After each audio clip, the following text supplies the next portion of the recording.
Donc, je disais que le pasteur qui devait m'accompagner, il n'est plus parti. Le lendemain, celui qui m'a accueilli, il était très content. Mais la femme a dit non. Et puis, il y avait de quoi craindre en fait. Tu entends boum, à côté de toi, tout sans toi-même que, hein, que la personne qui a envoyé là ne veut même pas qu'il y ait personne qui résiste, qui vive. Hein? Toi, tu sens toi-même que là, on va te déchiqueter. Le déchiqueter même, ça ne suffit pas pour le décrire. Amen. Donc, l'Éternel dit à Adam, pourquoi as-tu écouté ta femme pour manger le fruit, lequel je t'avais dit de ne point manger? Parce que nous avons mangé le fruit, nous sommes capables aujourd'hui de faire de mauvaises choses par rapport à Dieu. Hein? Il y a la morgue qui déteste la morgue comme moi. Hein? Les urgences. Quand j'étais encore, c'était où? J'étais encore, ouais, je venais de commencer le travail. Mais le Seigneur m'avait révélé la nuit, frère, que je dois aller prêcher aux gens à l'hôpital. Que je dois aller prêcher aux gens à l'hôpital. Le Seigneur Jésus lui-même.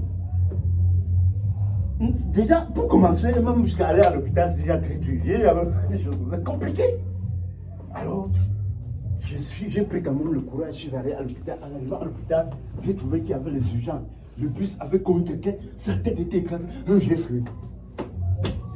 Ça m'a terrifié, j'ai fui.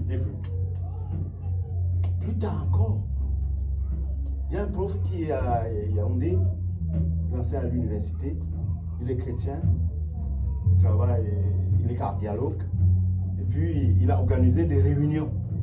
Comme surprise, c'est moi qu'on choisit maintenant pour coordonner les gens pour aller encourager les malades à l'hôpital à Kétini. Vous voyez? Je me retrouve toujours là. Et après, l'église organise aussi un groupe, et c'est toujours non, moi, là, je suis là à l'hôpital. Parce que le Seigneur a dit. Pourquoi? Parce que l'Éternel veut que personne ne périsse. C'est comme nous entendions ici ce matin. Il veut que les gens écoutent l'évangile. Amen. Là, c'est le Seigneur qui parle. Son désir est que les gens écoutent l'évangile. Parce que nous sommes égarés. La mort est venue. Pas juste la mort, il n'y en a plus que la mort physique.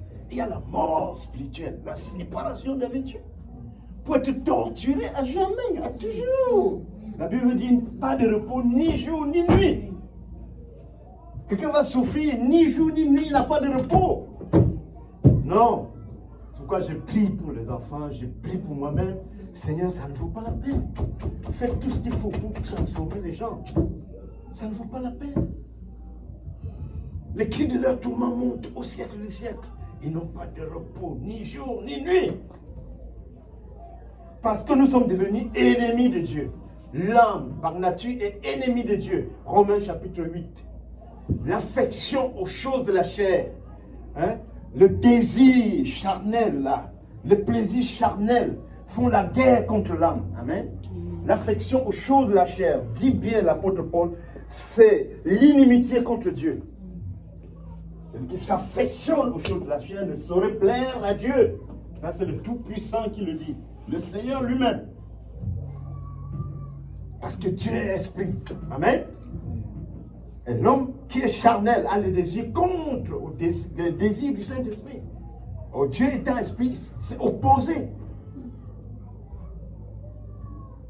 L'affection aux choses de la chair, c'est la mort. Mais l'affection aux choses de la vie, de l'esprit, c'est la vie. Parce que les gens ne comprennent pas. Les gens naissent, comme nous avons entendu tout à l'heure, le monde est en train de faire chacun comme il veut. Les gens naissent là-dedans. Ils trouvent comment les autres sont, ils sont pareils. Ils veulent s'améliorer, mais ils sont d'office dans le mauvais chemin. Ils sont d'office dans le mauvais chemin parce qu'ils ne comprennent pas. Pour amener quelqu'un à comprendre que la vie n'est pas le plaisir, c'est très compliqué. Parce que tout ce qu'on fait, c'est pour avoir du plaisir, du bonheur physique, hein? Juste physique, pas le bonheur de l'âme. Ça, c'est tout ce que nous cherchons. Depuis, c'est ce que les gens cherchent, c'est ce que tout le monde cherche. Même à l'église, c'est devenu la prédication de partout. La prospérité. Pas qu'on ne doit pas... Moi, est-ce que moi, je ne prospère pas? Le bébé là, qui n'a pas de vêtements, là, et qui est content dans les mains de sa mère, là, il ne prospère pas. Lui, il croit qu'il est plus que toi. Hein? Mais il n'a même pas... Peut-être ses habits sont déchirés, mais il est content. Tu vois comment il rit. Mais il prospère. Il prospère avec la bonne relation avec sa maman. Une bonne relation avec le Tout-Puissant. C'est la prospérité. Amen. Donc, les gens, même à l'église, parce que j'ai souvent l'habitude d'écouter les prédicateurs, obtonète, c'est-à-dire celui-ci finit, l'autre vient, prédication finie, l'autre vient, quand je viens me reposer, je les écoute. Le plus souvent, c'est surtout pour les choses de la terre. Soyez des délivrances. Le programme de la percée. Le programme pour l'homme, mon étoile. Le programme pour, je ne sais pas quoi, conquérir, pour dominer. Mais c'est toujours ça. On n'explique jamais aux gens Jésus-Christ profondément. Parce que l'apôtre Paul dit, afin que je puisse le connaître, le mystère du Christ, le connaître profondément. Parce qu'on ne le connaît pas assez. On apprend tout le temps à connaître le Christ. Et celui qui a le Christ a tout. Amen. Le mystère. Dans Ephésiens chapitre 3, verset 3. Si nous lisons ça, Ephésiens chapitre 3, verset 3, comment l'apôtre Paul en parle? Oh, Ephésiens 3, 3. C'est par révélation qu'il m'a été fait de connaître ce mystère que je viens d'écrire en peu de mots. Par où vous pouvez comprendre en lisant quelle est l'intelligence que j'ai du mystère du Christ. Mystère qui n'a pas été manifesté aux enfants des hommes dans des générations passées, comme il a été révélé maintenant par l'Esprit et les saints apôtres et les prophètes.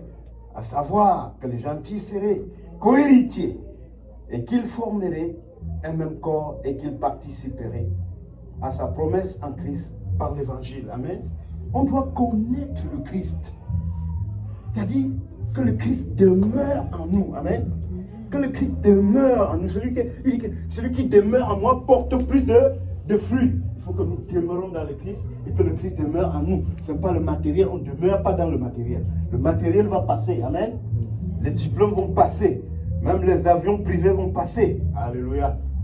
J'avais un poste qui avait une Mercedes 600 qui se tenait au 5e étage. Il appuie le bouton, ça démarre. Les gens, à l'époque, ils ont dit, ta voiture demande ça, il était très bon. Ça, il m'a éveillé le monde. Les gens venaient en tout pouvoir. Et puis, la fois il descendait comme ça, il m'a montré les traces de balles quand il achetait en Allemagne. On lui a dit, c'est contre-balle. Hein? C'est un V12, contre le balle. Donc, tu on tire même sur toi, là, ta face, on a une petite trace là. Et c'est comme ça qu'on a essayé la voiture. Il est très fier. Matériel. Matériel. Mais le Seigneur Jésus dit, la vie d'un homme ne dépend pas de ses possessions. Amen. Oui, le plus grand homme qui est Jean-Baptiste n'avait rien. Il n'avait rien. Amen. Il n'a pas de maison. Même pas femme. Oh, on disait qu'il était fou. Le mystère de Christ, c'est connaître l'Éternel et le transmettre aux autres. Amen. Amen. Parce que l'Éternel, je ne crois pas que j'aurai le temps de dire tout ce que je pouvais dire. L'Éternel a prévu des choses pour le salut de l'humanité. Amen. Il faut que, lui, il dit qu'il a choisi les gens. Isaïe chapitre 45, verset 15. Je vais lire Isaïe 45, 15 ici. Il faut que je fasse un peu vite parce qu'on n'a pas beaucoup de temps. Isaïe 45, 15. J'y suis. Certainement, tu es un Dieu qui te cache, ô éternel Dieu, et le Sauveur d'Israël. Ils sont tous honteux et confus. Ils s'en vont ensemble avec confusion. Les fabricateurs d'idoles. Israël est sauvé par l'Éternel d'un salut éternel. Amen. L'Éternel nous prépare un salut éternel. Et si nous avons le temps, nous allons lire dans le Nouveau Testament que nous venons d'ailleurs de lire, que nous avons le même héritage qu'Israël. Alléluia. Les enfants appelés des nations ont même héritage que les enfants d'Israël, c'est-à-dire le salut éternel. Ce n'est plus la mort éternelle, ce n'est plus la souffrance éternelle, mais c'est la félicité éternelle. Amen. Et c'est à quoi l'Éternel nous appelle, même si tu es gravement malade, même si tu n'as plus rien, mais que tu as le salut, et que tu as le salut éternel de l'Éternel. Ça, c'est la meilleure chose que tu as gagnée. Amen. Israël sauvé par l'Éternel, d'un salut éternel. Vous ne serez ni honteux, ni confus au siècle des siècles. C'est-à-dire pour l'éternité, ils ne seront ni honteux, ni confus. Il n'y aura pas de problème là-bas. Amen. Alléluia.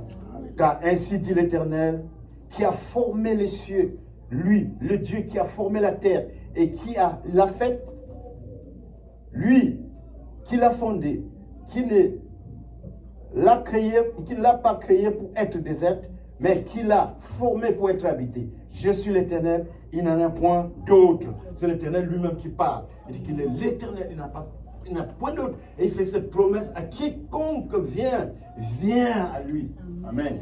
La Bible dit que tous les prophètes rendent le témoignage que quiconque vient à l'Éternel par Jésus-Christ reçoit la rémission des péchés. Amen.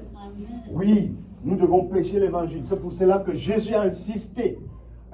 Il n'a pas choisi quelqu'un d'une manière hasardive. Il a pris quelqu'un qui venait de perdre son papa. Son papa est mort, frère. Il dit, laisse les morts, enterrer les morts, mais va annoncer le royaume des cieux. Parce que c'est important à ses yeux, très important à ses yeux. Après la résurrection, il vient dire à Simon, à Pierre, Simon, fils de Jonas, paie mes brebis. Amen. Alléluia. Il lui a dit ça jusqu'à 3 fois. Pierre était un peu inquiet. Il dit, Seigneur, tu connais tout ça, tu sais que je t'aime. Il dit, paie mes brebis. Amen. Il n'a pas dit, va créer une bonne famille puissante, afin que les gens me glorifient, parce que tu as réussi. Et maintenant, il n'a pas dit ça. Hein?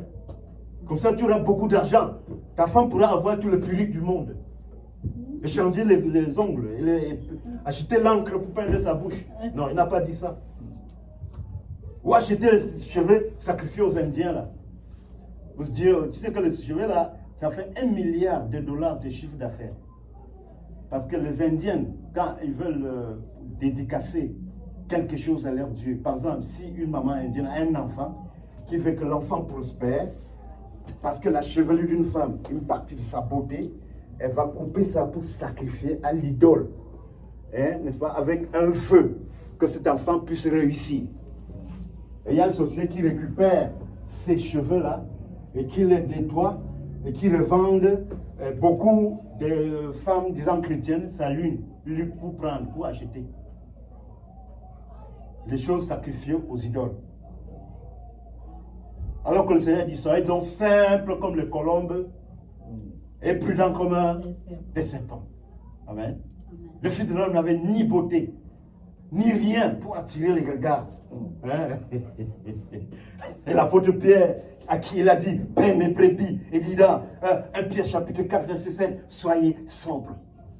1 Pierre chapitre 5, verset 8, soyez sobres. L'apôtre Paul, à qui il a envoyé, parce que Jésus ne s'est pas arrêté avec Pierre. Il a dit à l'apôtre Paul, qui était un grand dans le système religieux de l'époque. Il était comme, je dirais, comme un évêque dans l'église. Très respecté, hein? Très reconnu. Il avait étudié chez un maître qui s'appelait Gamaël. Il est venu le choisir parce qu'il était meilleur pour le mettre dans son équipe. Il dit que je t'envoie maintenant vers les nations. Parce que comme nous l'avons lu au départ, que Dieu a créé tout le monde sur la terre, il veut que l'évangile atteigne les gens de toutes les nations. Pour que ces enfants qui se trouvent là-bas soient sauvés. Et que toi-même tu sois parmi. Alléluia. Et c'est pour ça que le Seigneur met la priorité sur la prédication de l'évangile. Donc il a pris Paul. Il a dit, je t'envoie vers les nations pour les ouvrir les yeux. Pour les enlever des ténèbres à la lumière, de la puissance de Satan à Dieu, afin qu'ils aient part à l'héritage éternel que je prépare. N'est-ce pas, l'Éternel nous aime? Voilà comment l'Éternel nous aime. Et tout parent qui a accouché un enfant a un rôle. Si tu es déjà sauvé, tu dois prier pour les enfants. Parce que tu ne dois pas accoucher un enfant pour qu'il aille en enfer. Non. God forbid. Jamais. Il faut exiger ça. Avec les genoux, avec la prière devant l'Éternel. il ne doit pas aller en paix. Amen. Ça ne sert à rien. Alléluia. Donc, l'Éternel veut que nous puissions propager l'évangile, afin que ceux qui doivent être sauvés soient sauvés. Nous étions dans Isaïe 45, verset 19, et verset 20. Assemblez-vous, venez, approchez-vous. Assemblez-vous, rapprochez-vous des nations. Voilà comment Dieu appelle les gens. Ils n'ont point de connaissance. Ceux qui portent leurs idoles de bois et qui adressent leurs prières à un Dieu qui ne sauve point. Dieu veut que nous venons de tous les côtés, que les gens sortent de là.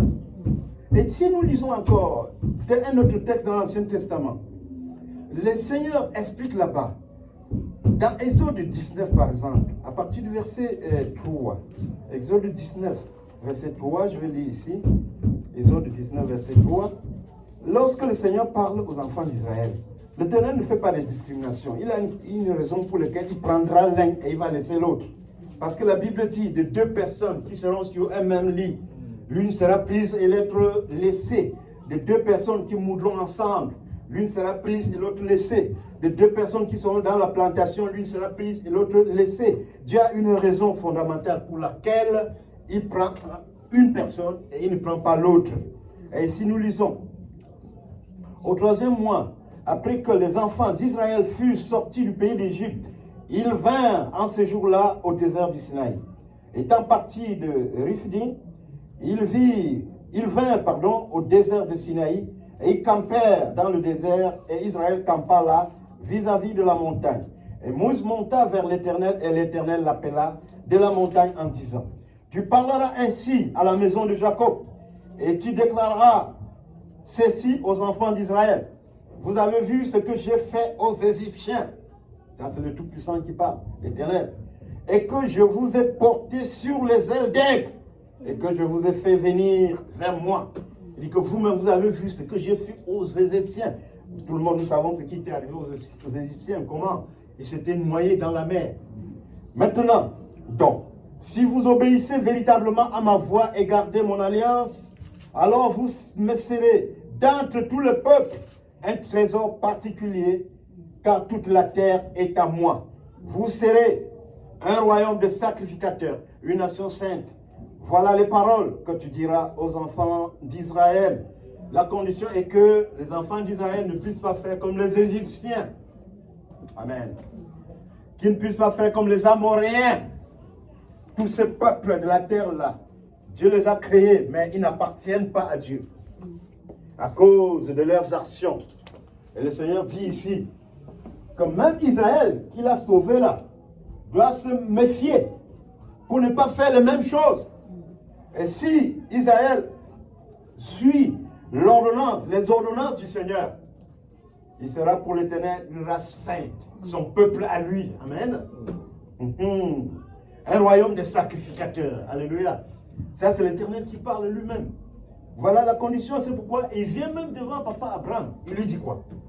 Sois donc parfait. Amen. Marche devant moi et sois intègre. Nous devons tous chacun prier pour être de plus en plus intègre. Que le Seigneur nous aide. Amen. Très important. Nous prions, Seigneur, comme nous sommes à toi maintenant et Jésus ici, Seigneur, rends-nous intègres. Amen.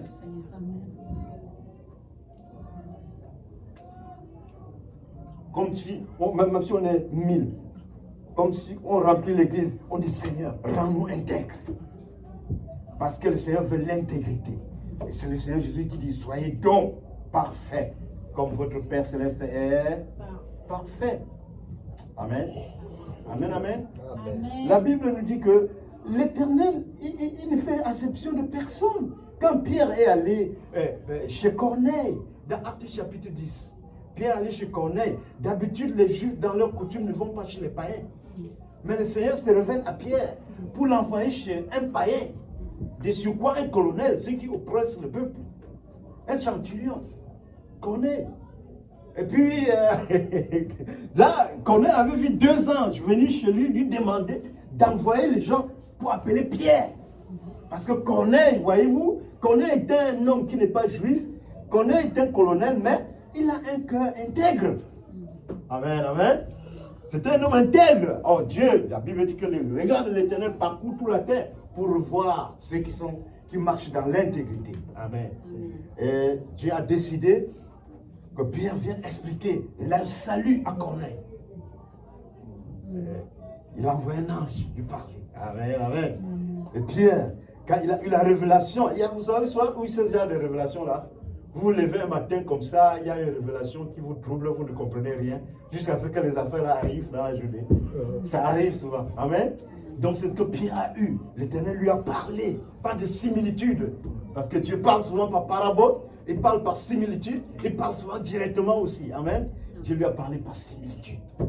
Et puis Pierre a compris. Il pourrait arriver chez Corneille et dire, je comprends que Dieu ne fait exception de peuple, de personnes, que de toutes les nations, de tout peuple. Quiconque, lui, ouvre le cœur, sincèrement, Dieu est avec lui. Amen. Donc c'est ça. Dieu veut que les enfants de tous les peuples et nations, qui ont le cœur pur, puissent se tourner vers lui. Et pour se tourner vers lui, il faut qu'ils soient informés de l'évangile. Amen. Même Corneille était bien, il était sérieux, mais il lui fallait quelqu'un pour lui expliquer le salut. Et dans Actes chapitre 10, pendant que Pierre parlait encore, verset 44, le Saint-Esprit est descendu sur Corneille et toute sa maison. Il s'est mis à parler en langue et prophétiser. Ça, c'est la parole de Dieu. Amen. Amen. Dans Isaïe 44, verset 24, le Seigneur dit que c'est lui seul qui a fait toutes ces choses-là, qui a créé le ciel et la terre. Et si nous allons encore lire dans Deutéronome chapitre 7, verset 6, je vais regarder ici Deutéronome 7, 6. Nous allons encore entendre le Seigneur en train de parler là-bas. Verset 6. Il dit, ce n'est pas parce que vous êtes plus nombreux que tous les autres peuples que l'Éternel s'est attaché à vous et vous a choisi, car vous étiez le plus petit de tout le peuple. Mais c'est parce que l'Éternel vous aime. Amen.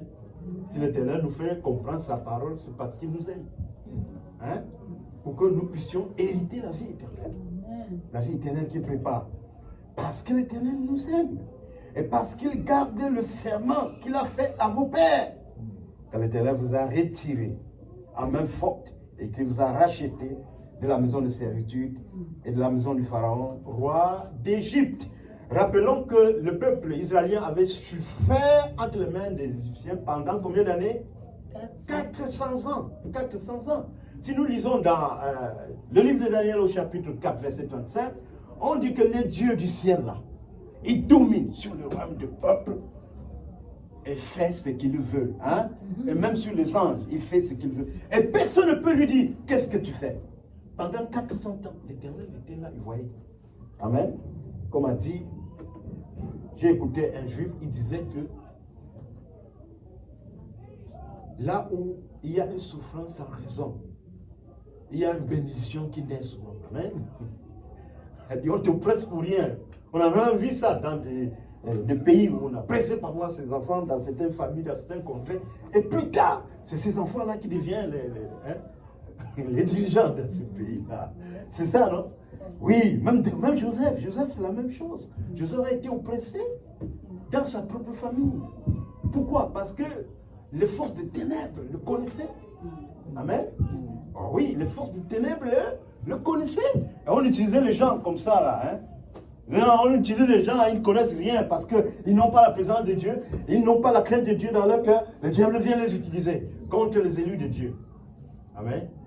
Comme je vous ai dit l'autre fois que si quelqu'un ne peut pas louer l'Éternel profondément, si quelqu'un ne peut pas s'attacher profondément à Jésus, si quelqu'un ne peut pas connaître plus Jésus avant le matériel, parce que Jésus dit, venez rechercher d'abord l'Éternel, le royaume des cieux et sa justice, et je vous donnerai toutes les choses. Tu risques d'être asticotable. Qu'est-ce que j'appelle asticotable? Quelqu'un va aller faire ses gris-gris avec le voodoo, il va faire pourrir le porc quelque part, et tu vas venir remplir sa communauté. Parce que tu ne t'es pas donné au Christ normalement.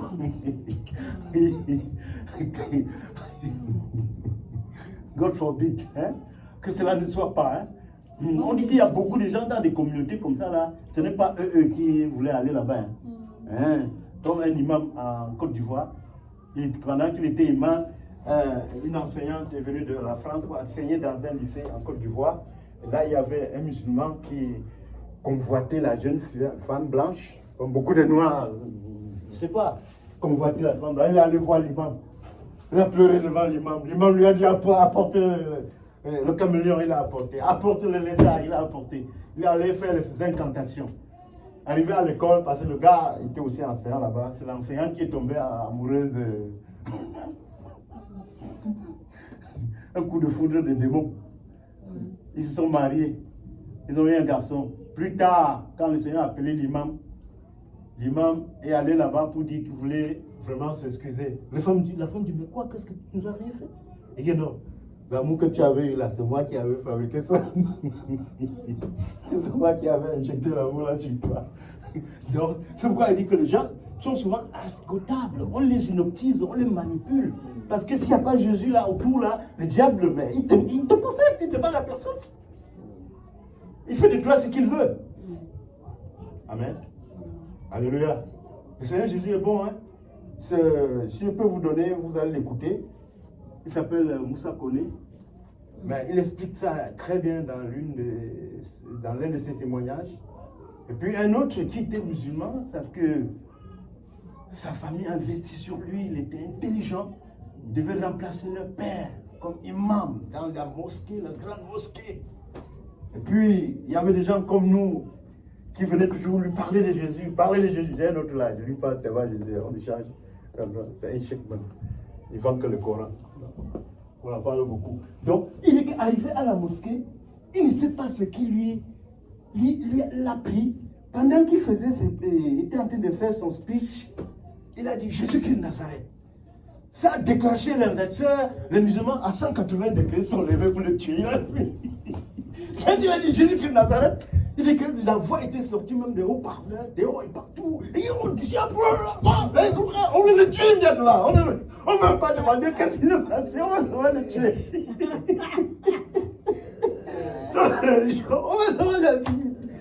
Il a fui. Pam, pam, pam, pam, dans les quartiers, comme c'est l'imam, les autres ne voulaient pas l'approcher. Il a profité.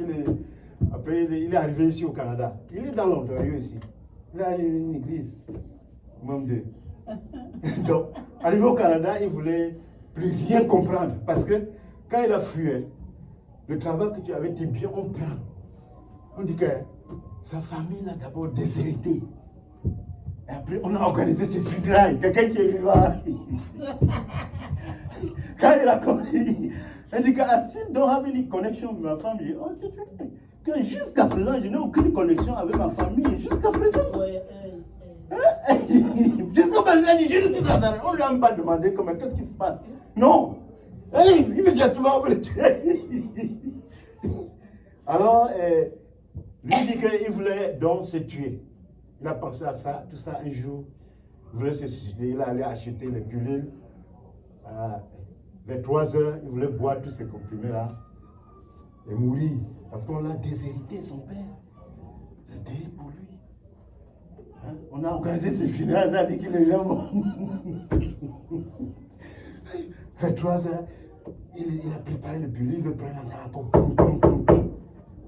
Et comme c'était seulement juste le lit, la porte là-bas, il va maintenant pour ouvrir la porte. Il ne voit personne.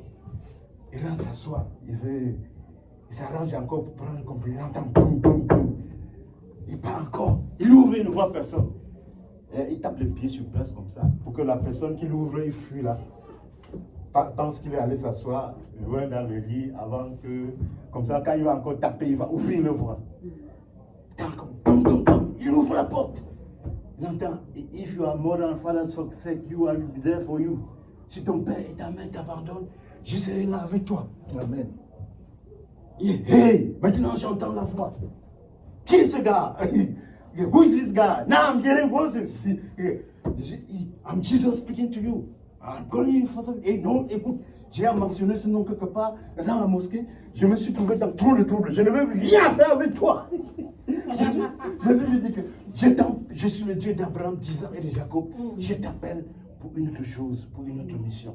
C'est aujourd'hui qu'il est un grand pasteur ici. Même s'il n'a pas de contact avec sa famille, Il est très heureux. Quand tu le vois parler là, à la télé, là, on l'interroge, il est content, il est heureux. Bien sûr. Très heureux, très bien, parce que Jésus, c'est Jésus qui avait organisé qu'on le cherche la mosquée. Il a pris ses responsabilités. Il est venu le voir quand il voulait mourir. Il a dit, si ton père et ta mère t'abandonnent, je serai là pour toi. Je t'appelle pour quelque chose d'autre. Et qui es-tu? Je suis Jésus qui te parle. Je suis le Dieu d'Abraham, d'Isaac et de Jacob. Je t'appelle pour d'autres choses. Il s'appelle Zach. Il explique ça bien. Amen. Parce que le Seigneur, on dit d'ailleurs que Jésus-Christ, après sa résurrection, il est apparu à combien? 500 frères à la fois. Amen. Il explique aux Juifs que personne ne connaît le monté au ciel, si ce n'est le Père qui est descendu du ciel. Amen. Et que le Fils de l'homme qui est au ciel, qui demeure dans le ciel. Il dit des choses comme ça, là, qui cassent la tête aux gens. Que le Père demeure en moi. Et je lui dis, mais montre-nous le Père, Seigneur. Maintenant, montre-nous le Père. Il dit, je suis avec vous depuis, tu ne m'as pas connu, Philippe. C'est lui qui m'a vu avec le Père. Ne crois-tu pas que je suis dans le Père et que le Père est en moi? Parce que lui-même, il a commencé à dire que si vous me connaissiez, vous connaîtriez mon Père aussi. Désormais, vous le connaissez et vous l'avez vu. Je lui dis, non, montre-nous le Père, Seigneur. Donc, c'est pourquoi l'apôtre Paul, quand il nous parle, il dit que le mystère du Christ, c'est un mystère, ce n'est pas un humain comme ça. Jésus est un mystère terrible. J'ai supprimé quelques blancs ici, je leur ai rendu mon témoin. Quand Babadé il dit, moi j'ai vu Jésus là. Un matin, il est venu me dire que toute la journée, ça se passait comme ça. Je dis, quand il m'a parlé, il me dit que tu arrives en Europe, tu ne me suis pas là-bas. J'étais à Amsterdam, Rotterdam, Den Haag là, j'étais à Den Haag. Dans le truc de justice là, j'étais là-bas. Je connais Rotterdam, je connais Zoeterwoude, Leuven, Utrecht. Je connais toutes ces grandes villes là. Et Paris, tout ça, Francfort, il m'avait dit, Jésus m'avait dit. On dit que, parce que les gens ne l'ont pas vu. Les gens, parce qu'ils ne l'ont pas contacté. Jésus fait ce qu'il veut. La Bible dit qu'il a tout le pouvoir dans les cieux et sur la terre. Et il dit encore que celui qui vit et croit en moi vit même quand il est mort. Vous comprenez, frère? Que ce soit notre portion. Celui qui vit et croit en moi vit quand même, il serait mort. C'est lui, le Tout-Puissant. C'est le Seigneur. D'ailleurs, dans l'Ancien Testament, quand on dit dans Ésaïe chapitre 9, on l'appellera qui? Vous vous rappelez? L'admirable. On l'appellera le? On l'appellera le? Prince de la paix. On l'appellera? Père éternel. On l'appellera encore? Dieu puissant. Amen. C'est pourquoi il dit aux Pierre, à tous les apôtres qui étaient plus âgés que lui, aux petits enfants, réjouissez-vous, car il a plu au Père de vous donner le royaume. Petits enfants, je ne vous laisse pas seul. Amen. Restez dans la vie jusqu'à ce que je vous envoie de la part du Père ce que je vous ai promis, à savoir le Saint-Esprit. Amen. Donc quand tu lis, tu vois une certaine mélangerie, après différente. Le Père lui-même, il prend tout. Parfois c'est le Père lui-même, il vient prendre tout, sans rien laisser. C'est pareil. Je te dis, parfois il prend tout.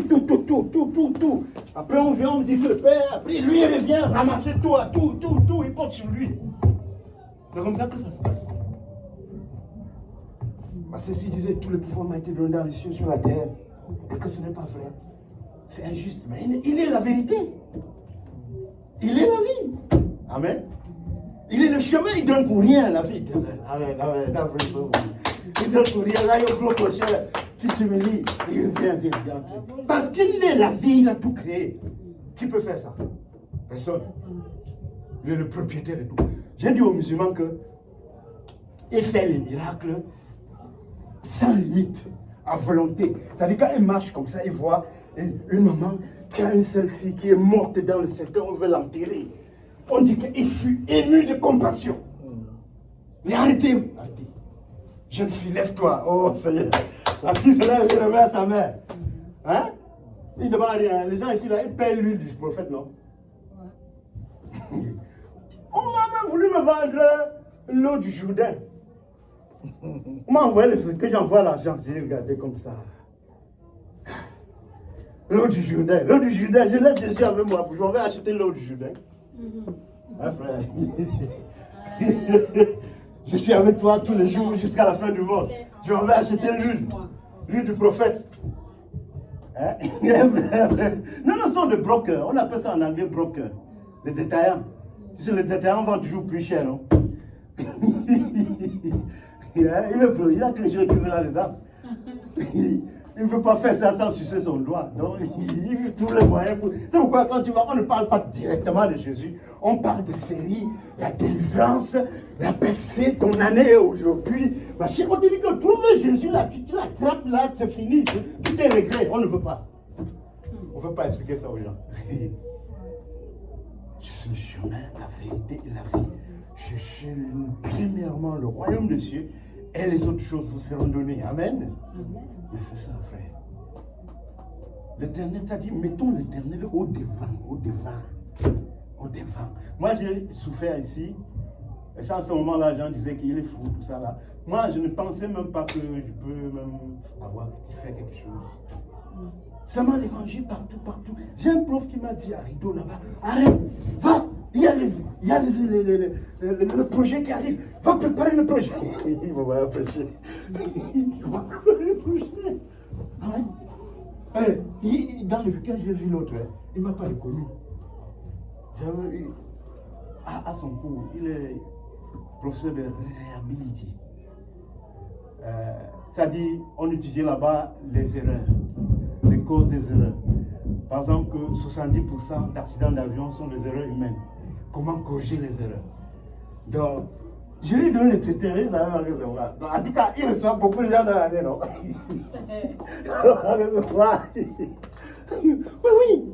Ah, frère, il a dit Jésus là, il faut qu'on s'agenouille devant Jésus. On dit Seigneur, souviens-toi de nous, papa. Quoi qu'il en soit, d'épargner-nous de tout mal. Amen. Épargnez-nous de tout mal. Que ta volonté soit faite.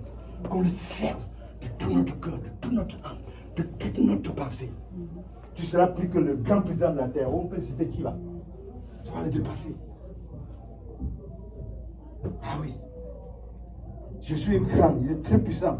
Au moment quand j'ai rêvé, je voyais Jésus, c'était comme, bon, pour moi, je ne savais pas que c'était pour me préparer pour que demain, je rende témoignage de lui. Moi, je ne savais pas. Quand il est venu me montrer des choses au début, là, je ne comprenais pas. C'est aujourd'hui que je comprends que je dois faire beaucoup attention. Parce que je ne peux pas salir ce nom. Vous comprenez? Non, je ne peux pas. Je ne peux pas salir. Non, Seigneur, loin de là. Loin de là, non. Il dit à quelqu'un que non, on lui a de quitter l'Afrique. En Afrique, tu croyais en Dieu, tu priais, tu jeûnais, tu dormais à l'église, tu prophétisais. Tu viens ici, tu amènes ton mari au tribunal, tout le monde entier intervient, tu continues, tu fais ça. Vraiment, moi, je me dis même que peut-être qu'il valait mieux que le Seigneur te prenne quand tu pries. Franchement, moi, je dis, c'est dit pour moi, hein. Comme je prêche là, il vaut mieux que l'Éternel m'enlève. Voilà. Mais oui, non, il vaut mieux que l'Éternel m'enlève. Non, il faut que je monte avec propriété là. Amen. Mais oui. Il va faire des trucs comme après, comme Judas. Il fait, on l'avait dit, le Fils de l'homme s'en va comme il est écrit de lui. Mais malheur à celui par qui il est livré. On répète et on répète. Il s'en va livrer. Je n'ai perdu aucun ce que tu m'as donné. Si oui, le fils de la perdition, il s'en va livrer. Il livre comme ça, il a aussi la conscience. Et après, il pleure. Tu crois que ces gens-là qui détruisent l'église, là, ils ont changé de femme. Ils vont pleurer là. Dieu va accepter ça facilement comme ça. Il dit, pour ceux qui veulent le copier, Dieu ne va pas accepter comme ça. Parce que, il ne permet pas que tu sois tenté au-delà de tes capacités. C'est un. Ton acte détruit l'église. Si tu ne peux pas être exemple à l'église, qui donc doit être exemple? On dit que Paul dit que nous faisons mourir la chair, n'est-ce pas? Amen. quel bon nom, porte loin de l'Éternel. Quel bon nom, quel bon nom, que celui d'Emmanuel. Quel bon nom, porte loin de l'Éternel. Quel bon nom, que celui d'Emmanuel.